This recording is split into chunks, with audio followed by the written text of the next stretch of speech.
Hai teman-teman sekalian, gimana kabarnya?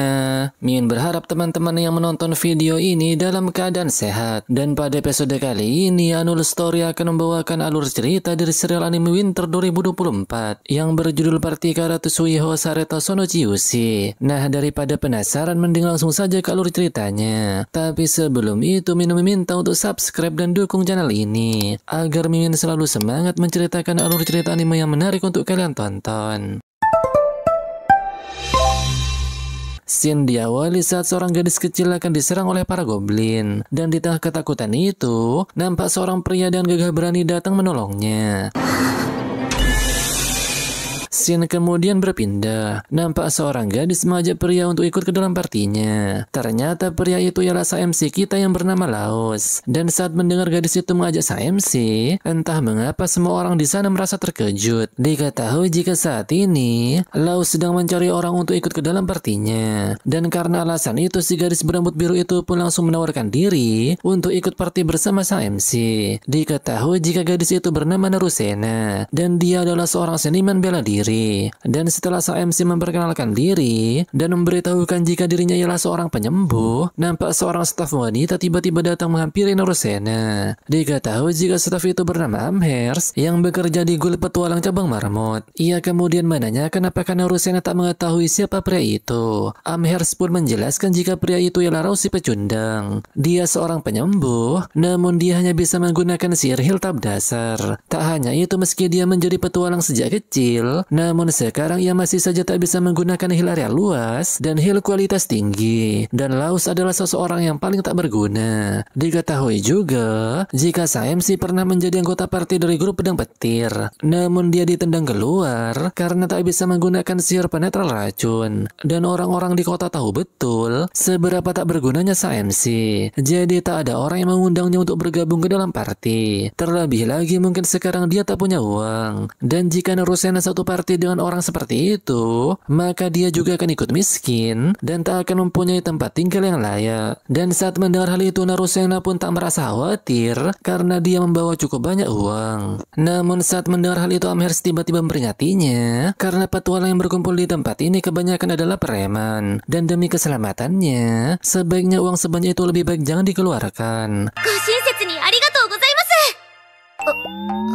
Setelah terkejut dengan sikap Narusena yang sangat santai, Amherst pun mengetahui jika dia masih petualang pemula. Oleh karena itu, ia akan membantu untuk mengenalkannya ke party bagus yang cocok untuk pemula. Dan jika Narusena menyetujuinya, Amherst dengan senyum lecek pun akan meminta biaya pengurusan. Namun saat mendengar tawaran itu, Narusena pun menolaknya karena sejak lama ia sudah ingin membentuk party dan kakak tersebut. Mengetahui hal itu, Amherst pun tak habis pikir dengan sikap Narusena. Ia juga bertanya-tanya maksud dari perkataan Narusena yang sejak lama ingin membuat party dengan si pecundang tersebut. Tak lama kemudian, Amherst pun memberikan surat pengajuan untuk membentuk party kepada mereka berdua. Dan jika menyerahkan surat ini kepada Guild, maka mereka bisa menjalankan quest. Dan ketika muncul perselisihan karena pembagian komisi yang tak merata, maka ia juga bisa membantu untuk mediasi. Setelah mereka berdua menuliskan nama di surat tersebut, Amherst pun meminta biaya prosedur. Setelah Laos membayarnya, Narusena pun nampak senang karena sekarang mereka sudah resmi menjadi party. Tak lama kemudian mereka pun akan menjalankan quest. Sang MC kemudian memberitahukan jika sekarang belum ada orang yang pernah menjelajah hingga bagian terdalam labirin marmot. Karena itu tak ada yang tahu monster seperti apa yang ada di bagian terdalam labirin. Terlebih lagi ada banyak teka-teki yang belum terpecahkan yang membuat mereka bisa menjelajah banyak tempat di labirin tersebut. Dan tentu saja hal ini mengundang banyak petualang untuk berkumpul kemari. Setelah itu Narusena pun menanyakan apa tak masalah jika mereka langsung ke labirin setelah selesai membentuk party. Karena seperti yang diketahui sebelumnya, jika staf itu meminta Laos untuk pergi ke padang rumput sebelah barat karena Narusena masih pemula. Dan setelah mendengar hal itu, Laos pun menjelaskan jika labirin bisa mengeluarkan kekuatan sihir. Diketahui juga jika di sekitar marmot ada beberapa titik yang menjadi tempat monster muncul. Misal di sepanjang pegunungan di sebelah timur, hutan sebelah utara, lahan basah di selatan, dan padang rumput di sebelah barat. Dan memang benar jika di padang rumput tersebut hanya ada monster lemah yang cocok untuk para pemula. Namun karena di sana sangat luas, hal itu membuat para petualang jarang bertemu dengan monster. Oleh karena itu, Laos pun akan pergi ke labirin labirin karena di dalam sana ada monster yang tak terhitung jumlahnya. Selain itu, selama tak berjalan sampai ke titik terdalam, maka mereka tak akan bertemu dengan monster yang sangat hebat. Dan setelah mendengar hal itu, Narusena pun setuju dan akan mengikuti sang MC. Dan tak lama kemudian mereka pun sampai di depan gerbang labirin. Namun sebelum masuk ke dalam, Narusena berinisiatif untuk jalan ke depan karena dirinya ialah seniman bela diri, sedangkan Laos adalah seorang penyembuh. Jadi tentu saja yang akan bertanggung jawab untuk berada di garda depan. Dan setelah mengatakan hal itu, Narusena dengan penuh percaya diri pun berjalan ke dalam labirin. Melihat Narusena mengalahkan goblin itu seorang diri, Laos pun merasa terkejut dengan kemampuannya. Ia juga memberitahukan jika benda yang didapat setelah mengalahkan monster itu disebut dengan batu sihir. Dan diketahui juga jika sebagian besar petualang melanjutkan hidup dengan menjual batu sihir ini kepada Guil. Karena ada kekuatan sihir yang berada di dalam batu sihir, jadi hal itu sangat berguna bagi Guil. Setelah itu, Laos selalu memberitahukan jika batu sihir yang didapat dari goblin biasanya tak begitu bernilai. Dan jika mereka mengalahkan monster yang hebat, maka mereka bisa mendapatkan batu sihir yang sangat bernilai. Namun batu goblin ini saja sudah cukup untuk membayar tempat tinggal di hari ini. Dan setelah memberitahukan hal itu, Laos selalu menanyakan apakah Narusena mau mencoba menjelajahi labirin lebih dalam lagi. Karena Narusena setuju, jadi mereka pun melanjutkan penjelajahannya. Setelah berjalan cukup lama, nampak Laos tiba-tiba menghentikan langkah Narusena. Sang MC melakukan hal itu karena dia hampir saja menginjak perangkap. Dan setelah Laos meletakkan batu di atas perangkap tersebut, hal ini pun terjadi. Narusena pun merasa heran mengapa Laos bisa mengetahui jika di sini ada jebakan. Sang MC pun menjelaskan jika warna di lantai itu sedikit berbeda dari lantai lainnya. Meski sang MC hanya seorang penyembuh, namun ia sudah lama bekerja di dalam industri ini. Jadi tentu saja ia bisa menguasai beragam macam keterampilan. Tak lama kemudian mereka menemukan keberadaan orc. Laos pun bertanya-tanya mengapa di lantai ini ada monster hebat seperti itu. Diketahui jika orc adalah monster yang disebut monster iblis tingkat menengah. Tubuhnya yang kekar dan kekuatan pergelangannya yang membuat orc menjadi salah satu musuh yang kuat. Dan biasanya dia tak muncul di lantai atas seperti ini. Pada awalnya Narusena mengira jika sang MC akan melarikan diri, namun ternyata Laos akan menghadapinya. Dia yakin jika bekerja sama, seharusnya ada kesempatan untuk menghabisi monster tersebut. Mendengar hal itu, Narusena dengan penuh semangat pun menyetujui rencana sang MC. Setelah mereka memikirkan rencana, nampak Narusena langsung menyerang orc tersebut. Namun sayangnya tendangannya sama sekali tak mempan. Meski memiliki fisik yang kuat, tapi Narusena merasa diuntungkan karena gerakan monster itu sangatlah lambat. Dan ketika monster itu menghantam lantai, nampak serpihan batu melukai lengan Narusena. Hal itu pun membuat monster tersebut berhasil memojokkannya. Namun saat monster itu kembali menyerang, hal mengejutkan pun terjadi. Beruntung Laos tepat waktu menyelamatkan Narusena. Melihat sang MC mengalahkan monster itu, Narusena pun menanyakan apakah dia benar-benar seorang penyembuh. Laos kembali menjelaskan jika ia sudah lama bekerja di industri ini. Jadi ia juga bisa menggunakan sedikit jurus serangan jarak dekat. Melihat lengan Narusena tergores, sang MC pun langsung menyembuhkannya. Dan setelah itu mereka pun mengambil batu sihir dari orc tersebut. Nampak ukuran batu sihir itu cukup besar, serta kekuatan sihir yang tersimpan di dalamnya juga lebih banyak. Dan seharusnya batu ini bisa dijual dengan harga yang cukup tinggi. Awalnya sang MC berencana kembali setelah melihat kemampuan Narusena. Terlebih lagi hasil hari ini juga sudah cukup banyak. Namun karena Narusena masih semangat untuk menjelajahi labirin, jadi mereka pun berencana akan berburu beberapa monster lagi. Sore harinya mereka pun menyerahkan hasil batu sihir kepada Amres. Wanita itu pun nampak terkejut karena dalam waktu setengah hari mereka bisa mengalahkan monster sebanyak ini. Ia juga memarahi Laos karena telah membawa Narusena ke dalam labirin. Apalagi mereka telah mengalahkan orc yang membuat Amherst beranggapan jika mereka pergi ke tingkat menengah. Mendengar hal itu, Laos pun membantahnya karena monster itu sendiri yang mondar-mandir di tingkat atas. Setelah mendengar hal itu, Amherst pun memberitahukan jika akhir-akhir ini Guil juga menerima laporan kasus yang sama. Hal itu pun membuat para petinggi Guil sangat sibuk belakangan ini, dan mungkin saja telah terjadi sesuatu di dalam labirin. Setelah itu, Amherst pun akan membeli semua batu sihir mereka. Dia kelihatan senang Karena ketika staf Guild membeli batu sihir dari petualang, maka dia juga akan mendapatkan tambahan gaji berdasarkan jumlahnya. Dan makin banyak batu sihir yang mereka bawa kemari, maka makin banyak gaji yang Amherst dapatkan. Oleh karena itu dia pun meminta Narusena untuk bekerja keras. Setelah itu nampak mereka mendapatkan uang yang cukup banyak hingga membuat Laus merasa terkejut. Ia tak menyangka jika penjualan batu sihirnya akan menghasilkan uang sebanyak ini. Amherst juga minta Laus untuk membagikan setengahnya kepada Narusena, dan tentu saja sang MC akan membaginya. Meski uang ini dibagi setengah, tetap saja hasilnya 10 kali lipat dari yang ia dapatkan sebelumnya. Laus tiba-tiba depresi karena ia tak mendapatkan bayaran yang semestinya di partai pedang petir. Terlebih lagi dia juga ditipu habis-habisan. Mendengar hal itu, Narusena pun merasa jika mereka sangat keterlaluan dan seharusnya Amherst membantu Laus karena dia tak mendapatkan upah yang setara. Setelah mendengar hal itu, tentu saja Amherst akan membantu sang MC untuk mediasi. Namun karena dia tak mempermasalahkan hal ini, terlebih lagi ia juga sudah mendapatkan party baru, jadi biarkan ia melupakan masalah party sebelumnya.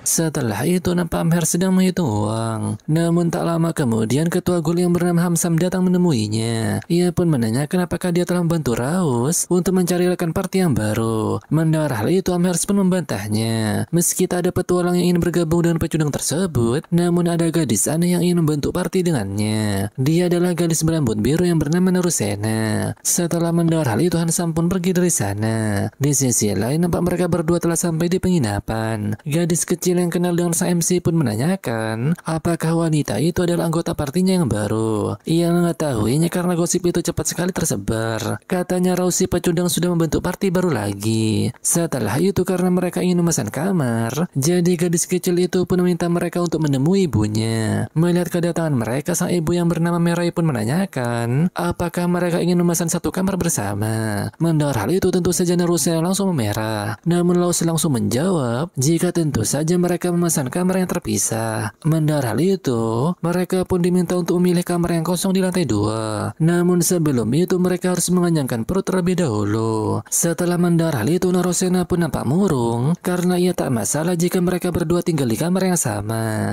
Setelah masuk ke kamarnya, Narusena pun mengingat sesuatu. Dan ternyata gadis kecil di scene awal tadi ialah Narusena. Dan pria yang menolongnya tak lain dan tak bukan ialah sang MC kita, yaitu Laus. Setelah Laus menyembuhkan lukanya, Narusena kecil pun mengucapkan terima kasih. Ia juga memutuskan jika dewasa nanti ia ingin menjadi seorang petualang serta membentuk party dengan sang MC, dan kelak ia yang akan melindunginya. Dan sejak saat itu demi menjadi petualang, Narusena terus berlatih dan menunggu hari di saat ia membuat party dengan sang MC. Dan saat mendengar dia diusir dari party, Narusena pun langsung datang ke kota kecil ini. Dan pada akhirnya ia berhasil membentuk party dengan orang yang menyelamatkannya. Sayangnya sang MC tak mengenali dirinya. Namun Narusena sadar jika ia bertambah tinggi dari sebelumnya. Terlebih lagi warna rambutnya sekarang juga telah berubah. Dan wajar saja sang MC sama sekali tak mengenalinya. Narusena juga sadar jika sang MC telah berubah menjadi lebih hebat dari sebelumnya. Dia bahkan lebih kuat sampai tak membutuhkan dirinya. Namun meski begitu Narusena tetap yakin jika ia bisa melindungi sang MC. Dan keputusan ini tak akan berubah sampai akhir. Tapi ia merasa heran mengapa orang di kota ini mengatakan Laus sangat tak berguna padahal ia sangatlah hebat. Scene kemudian berpindah ke masa lalu saat sang MC dan parti pedang petir sedang melawan Hydra. Di sana nampak seorang wanita bernama Saberia terkena racun. Melihat hal itu sang MC pun mencoba menyembuhkannya dengan sihir heal. Namun Saberia malah kesal karena sihir heal tersebut tak bisa menyembuhkannya secara langsung. Karena hal itu Saberia pun menganggap jika Raus sama sekali tak berguna. Si ketua pedang petir yang bernama Magulus lalu berkata jika mereka tak perlu bertele-tele dan segeralah bertarung. Namun karena Saberia masih belum sembuh, jadi dia pun memarahi Magulus. Raus kemudian berkata jika mereka seharusnya menyiapkan obat penawar sebelum melawan Hydra. Namun karena obat itu sangat mahal, jadi Magulus tak ingin membelinya. Ia juga menyalahkan Raus karena dia hanya bisa menggunakan sihir heal tahap dasar. Setelah mengatakan sang MC pecundang yang tak berguna, Magulus kemudian meminta Armia untuk menyerang dengan sihir. Armia yang yang ketakutan pun mencoba menyerang dan sihir api. Namun saat serangannya tak mempan, gadis itu pun kena mental. Tak ada pilihan lain, Magulus yang menyerah pun langsung melarikan diri. Disusul Armia yang pergi sambil merengek ketakutan. Sedangkan sang MC menggendong Saberia pergi dari sana. Dan setelah kejadian itu, hal ini pun terjadi. Raus yang bingung pun menanyakan mengapa ia dikeluarkan dari party. Grup pedang petir pun menyalahkan Raus karena kekalahan ini disebabkan oleh dirinya yang tak becus menjadi penyembuh. Dan saat mendengar hal itu, Raus pun berkata jika mereka telah bersenang-senang sampai pagi sehingga gerakan mereka menjadi lambat. Di tengah perdebatan antara sang MC dan Magulus, Saberia pun menanyakan kepada Armia siapa yang patut disalahkan saat kekalahan melawan Hydra. Karena takut kepada mereka berdua, jadi Armia pun menunjuk Raus sebagai biang kelah di atas kekalahan ini. Scene kemudian berpindah ke masa sekarang. Nampak Raus merasa heran mengapa ia masih mengingat masalah ini. Sang MC juga memberitahukan jika 6 tahun lalu ia juga mengalami kejadian yang serupa. Saat itu nama Raus si pecundang sudah sangat terkenal. Namun meski begitu, Raus tetap menjadi seorang petualang yang mandiri. Kemudian ada sebuah party yang mengajaknya untuk menjelajahi labirin. Namun saat ia bergabung, party tersebut malah membuat Raus menjadi umpan untuk menarik perhatian monster iblis. Dan bagi anak yatim labirin, dijadikan umpan bukanlah hal yang aneh. Tetapi sang MC sudah tak sanggup menahannya lagi. Ia membenci penderitaan, takut akan sesuatu, dan juga membenci kematian. Namun yang membuatnya sangat sedih karena mereka semua tak menganggapnya sebagai petualang. Dan setelah keluar dari labirin, Raus tak sengaja bertemu Narusena yang sedang diserang oleh para goblin. Saat itu sang MC bertanya-tanya mengapa ia berpikir bisa membantu anak kecil tersebut. Bahkan sampai sekarang ia tetap saja tak mengerti. Raus juga memberitahukan jika hidup anak yatim labirin sama sekali tak berarti. Namun jika ia bisa menggunakan hidupnya untuk menolong orang lain, setidaknya ia tak mati sia-sia. Dan mungkin karena itulah ia datang untuk membantu Narusena. Namun sesaat kemudian ia nampak pingsan setelah diserang oleh goblin. Beruntung saat ia terbangun, pasukan kesatria telah datang untuk menyelamatkan mereka. Dan saat melihat hal itu, Raus pun sadar jika orang yang menyelamatkan anak kecil itu ialah mereka dan bukan dirinya. Dan karena hal ini, ia tetap saja menjadi orang yang tak berguna. Namun sesaat kemudian Narusena tiba-tiba mengucapkan terima kasih karena berkat sang MC yang berjuang untuk terus bertarung, sehingga para kesatria mempunyai waktu hingga mereka datang ke tempat ini. Narusena juga berkata jika sang MC tadi sangatlah keren. Dan saat melihat Narusena terluka, Raus pun dengan sigap langsung menyembuhkannya. Setelah itu sang MC pun menceritakan jika ia telah dijadikan umpan di dalam labirin. Dan saat mendengar hal itu, Narusena nampak menangis karena perbuatan mereka sangatlah kejam. Dan setelah itu Narusena pun berkata jika ia ingin menjadi petualang setelah tumbuh dewasa. Ia ingin menjadi petualang dan membentuk party dengan sang MC.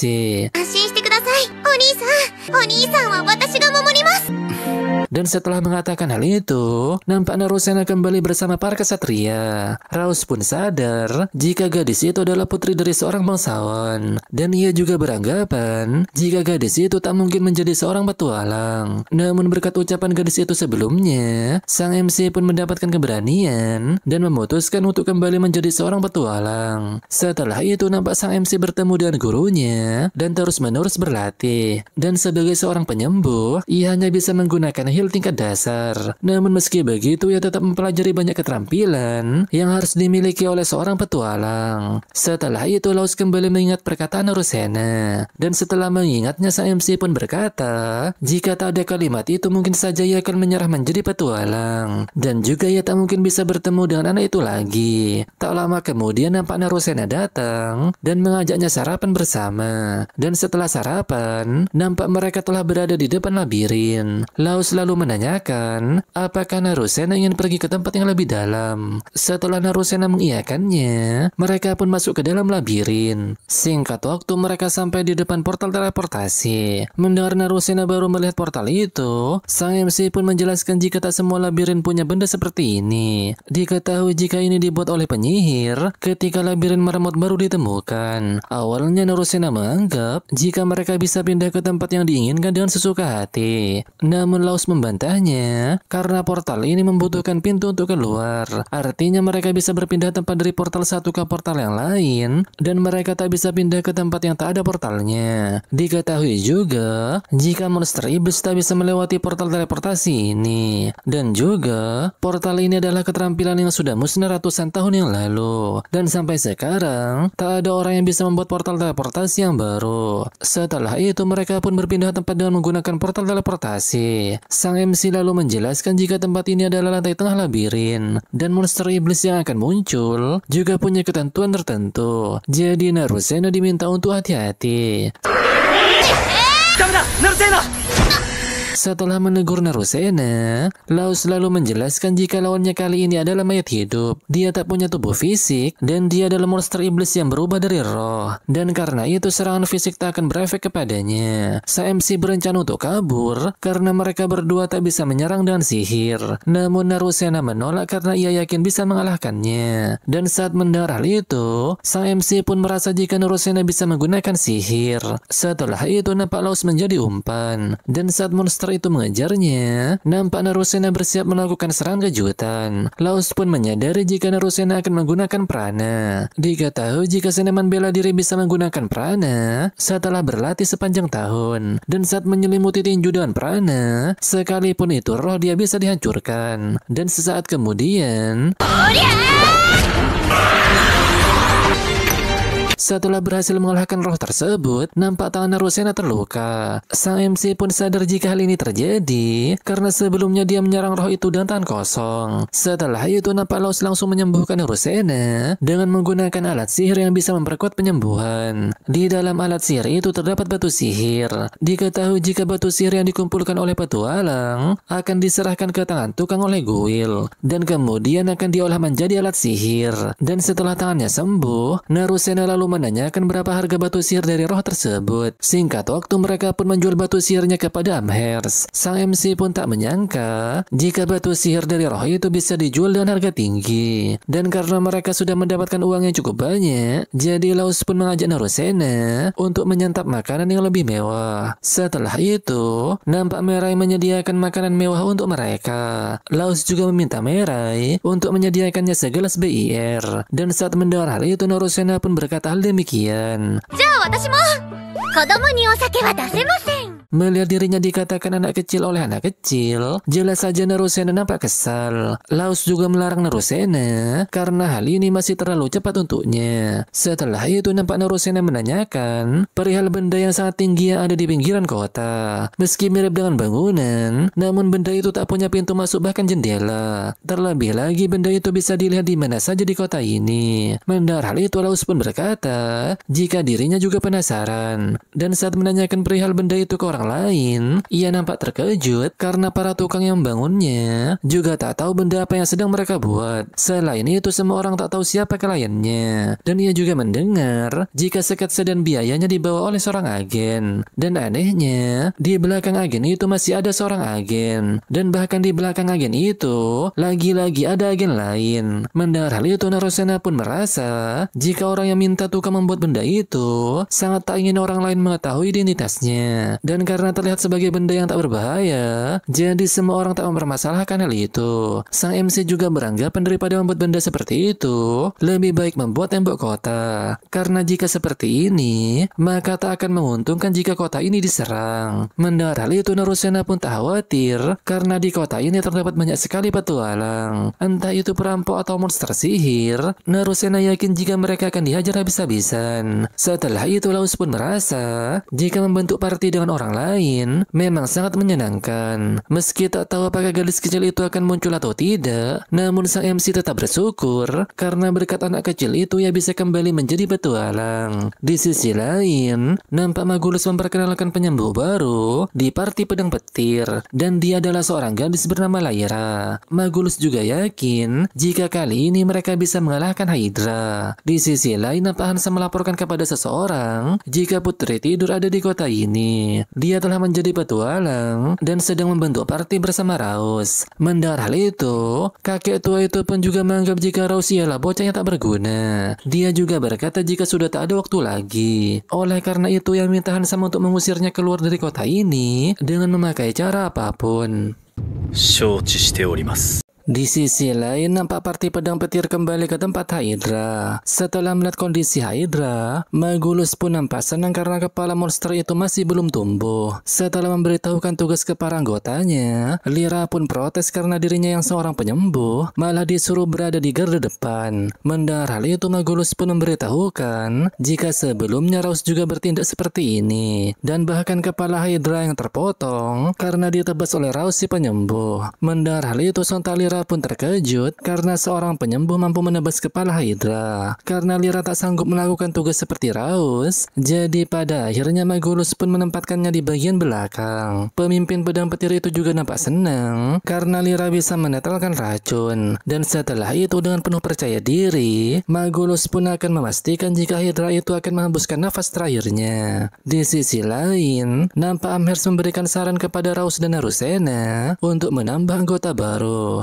Dan jika ada petarung atau penyihir yang bergabung, maka mereka bisa menantang monster iblis yang lebih berbahaya, dan penghasilan mereka juga semakin melimpah. Dan hal itu tentu saja menguntungkan mereka berdua dan juga Amherst. Namun saat mendengar hal itu, Raus masih belum memikirkan untuk menambahkan anggota. Karena penghasilan mereka juga lumayan, Amherst juga menyarankan agar mereka menyewa rumah sendiri. Namun jika Raus dan Narusena melakukannya, maka kemungkinan besar mereka bisa menjadi sepasang kekasih. Mendengar hal itu, tentu saja Narusena langsung memerah. Raus selalu memberitahukan jika parti pedang petir pernah menyewa rumah pribadi. Namun naasnya kamar sang MC malah berada di gudang penyimpanan. Mendengar hal itu, Amherst pun cukup prihatin karena Raus ditindas dengan sangat buruk. Di sisi lain, nampak parti pedang petir babak belur setelah gagal mengalahkan Hydra. Di saat Magulus marah-marah dengan kegagalan ini, Lyra pun memintanya untuk diam karena ia tak bisa fokus dalam melakukan penyembuhan. Setelah itu, Magulus dan Saberia pun sadar jika kehadiran Laos memang sangat berguna. Meski sering mengeluh, namun dia tetap melakukan segala hal dengan patuh. Bahkan saat bayarannya ditipu, dia juga tak menyadarinya. Mendengar hal itu, Magulus malah merasa kesal mengapa ia keluar dari partinya. あんたが追い出したんでしょ? あ、そうだったか? Setelah itu, Magulus mempunyai rencana agar Laos kembali ke parti pedang petir. Dengan penuh percaya diri, dia akan mengatakan kepada Raus jika parti pedang petir sangatlah terkenal. Magulus yakin jika tak akan ada orang yang menolak ajakannya. Melihat rencana konyol itu, jelas saja Saberia tak habis pikir. Singkat waktu, Magulus pun menemui sang MC dan mengajaknya bergabung kembali ke parti pedang petir. Mendengar hal itu, Laos dan semua orang pun merasa terkejut. Amherst selalu memberitahukan jika pria berzirah emas itu ialah Magulus dari pedang petir. Magulus selalu meyakinkan sang MC untuk bergabung ke dalam partinya. Ia pun berjanji akan membagi bayarannya dengan sama rata. Magulus juga beralasan jika sebelumnya ia salah menghitung bayaran sang MC dan kelak ia akan lebih berhati-hati. Tak hanya itu, ia juga memberitahukan jika penyembuh baru yang bergabung ke partinya adalah seorang wanita yang tak berguna. Melihat kelakuan Magulus yang cukup bodoh, Saberia yang ada di sana pun tak habis pikir. Ia pun merasa jika rencana itu tak akan berhasil. Namun sesaat kemudian, ありがとう。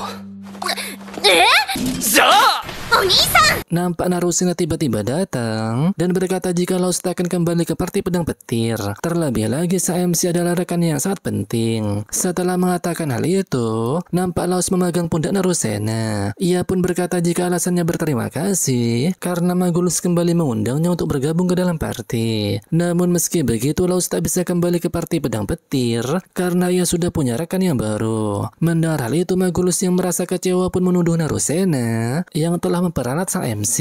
Dia pastinya menyadari bahwa Rausi pecundang sebenarnya bukan orang yang tak berguna, melainkan petualang yang sangat berguna. Ia bahkan menuduh Narusena tak membagi rata bayarannya dan berkomplotan dengan Guild untuk menipu Raus. Namun saat mendengar hal itu, sang MC pun berbuat hal demikian. 君らを恨んではいない。ナルセーナを傷つけるようなことをすれば僕は許さない。 Setelah berkata hal itu, mereka berdua pun pergi dari sana. Magulus yang merasa kesal pun meminta Amherst untuk memperkenalkan petarung hebat kepadanya dan bisa berada di garda depan. Ia melakukan semua itu karena ingin partinya mengalahkan Hydra apapun yang terjadi. Tak lama kemudian ada sosok misterius yang ingin bergabung. Setelah memeriksa pria itu, Magulus pun menghunuskan pedangnya karena ingin mengetes kemampuan pria tersebut. Dan sesaat kemudian, Magulus yang kalah dalam adu pedang pun nampak malu dan beralasan jika ia sengaja mengalah. Singkat waktu, karena tak ingin reputasi pedang petir turun drastis karena tak bisa mengalahkan Hydra, Magulus pun pada akhirnya menerima pria tersebut dan diketahui jika pria itu bernama Geek. Keesokan harinya nampak Armia dan Lyra menemui sang MC dan ternyata maksud kedatangan mereka yaitu ingin meminta bantuan sang MC.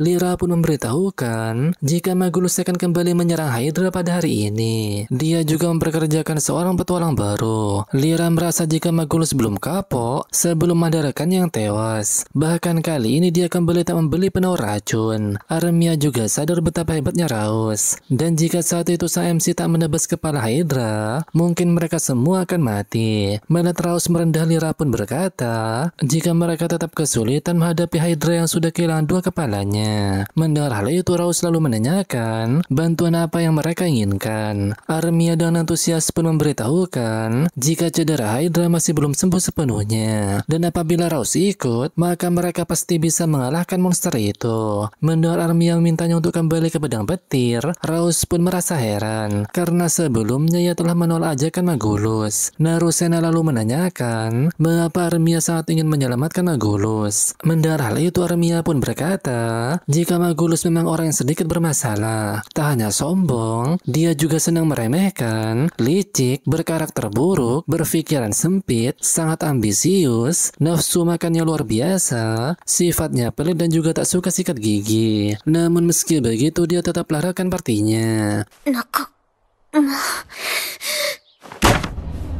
Setelah menggebrak meja, Narusena pun menanyakan apakah Armia memperlakukan Laus seperti rekan-rekannya di pedang petir. Karena seperti yang diketahui sebelumnya, saat Laus bergabung ke partai pedang petir dia diperlakukan dengan sangat buruk. Mendengar hal itu, Armia pun berkata jika ia tak ingin berbuat hal buruk kepada sang MC.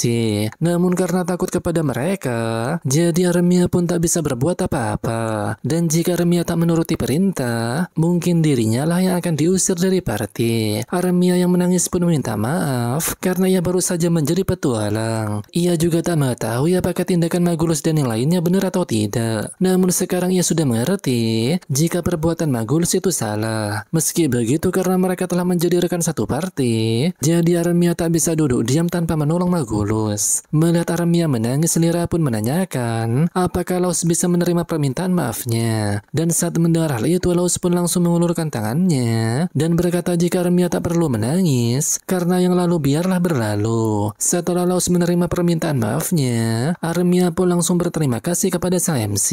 Laus lalu menegaskan jika sekarang ia tak berencana untuk kembali ke pedang petir. Ia juga sudah memberitahukan hal ini kepada Magulus. Mendengar hal itu, Armia pun tertunduk lesu. Tak lama kemudian nampak Mari menghidangkan makanan lezat kepada mereka. Ia juga meminta Armia makan yang banyak karena dia terlihat pucat. Setelah itu, Lyra pun memberitahukan jika Armia adalah anak yang sangat lembut. Dan saat mendengar hal itu, sang MC pun mengingat perkataan Magulus perihal penyembuh baru yang katanya tak berguna. Karena merasa kasihan, jadi Laus pun berkata kepada Lyra jika ia terus berada di pedang petir maka ia akan mendapatkan kenangan yang buruk. Namun karena Lyra tak ingin meninggalkan Armia, jadi mau tak mau ia harus berada di partai pedang petir. Setelah itu nampak Lyra terkejut karena rekan partinya yang baru mirip seperti teman yang bernama Sik. Namun entah mengapa Sik pura-pura tak mengenalnya. Dan saat melihat pedang di punggung Sik, Lyra pun sadar jika pedang itu milik Tuan Ronaldo. Karena hal itu, Lyra pun curiga jika Sik telah mencurinya. Mendengar hal itu, Sik pun langsung membantah dan beralasan jika ia telah mewarisi pedang ini secara resmi dari gurunya. Namun setelah mengatakan hal itu, Sik kembali pura-pura tak mengenal Lyra dan Tuan Ronaldo.